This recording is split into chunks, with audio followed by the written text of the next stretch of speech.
ito na po yung ginagawa nating old model na sasakyan na 90s 70. Yan po, yan pong trunk na yan, binakbak po namin yan kasi yung pintura po halos pag sinusudsud mo natutuklap kagad.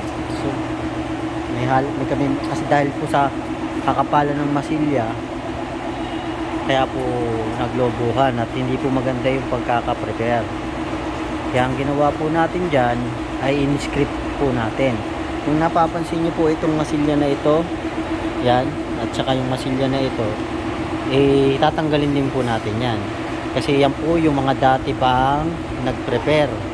So para alam po natin, makatiyak tayo sigurado yung trabaho, tatanggalin po natin, tayo na po ang mag-prepare na maayos. Yan po, yan. Ang mga iba po dyan na binabakbak namin, tinitingnan namin kung mahina ba yung kapit ng pintura, kung kailangan talagang tungkabin na po yan. Pero ang gawain po namin talaga dito ay hindi po talaga siya script to metal. So body repair lang po, i-repaint lang po namin dapat siya. Opo. Dahil po nangyayari sa ginagawa namin na yan ay nagkaroon po ng problema yung mga pintura niya na nag-aangatan. Ang ginawa po namin, sinubukan po namin yung mga lumobo na tungkabin. Ang nangyari po, yung mga naglobohan, pag tungkab po namin, sinudsud namin, kusa siyang natatanggal. So mahina po yung kapit ng pintura. Kaya napilitan po kami bakbakin. Ito rin po, kung mapapansin nyo po, binakbak na rin po namin yung first layer niya dyan sa unahan na pinturang pula. Pero marami na po itong pinagdaanan itong sasakyan na to. Kasi yan po, grabe na po yung masilya niya. Kahit ngayon makapal pa. Pero yung ginagawa po namin na proseso po ngayon,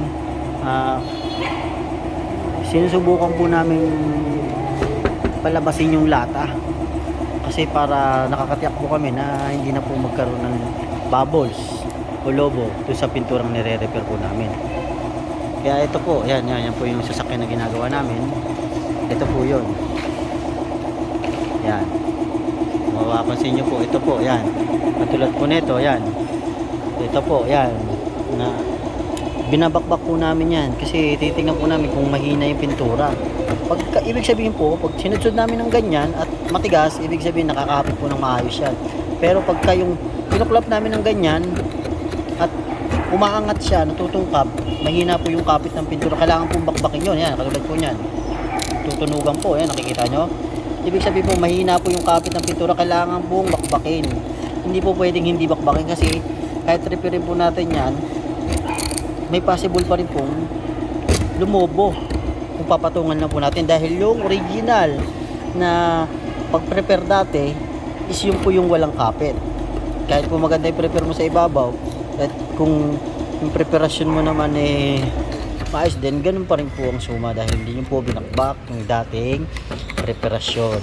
Yan po, kaya obligado po talagang bakbakin. Yan po yun. Yan. Ito po yung itsura ng sasakyan na ginagawa natin. Old model po yan, 1970s. Opo. Yan, vintage po.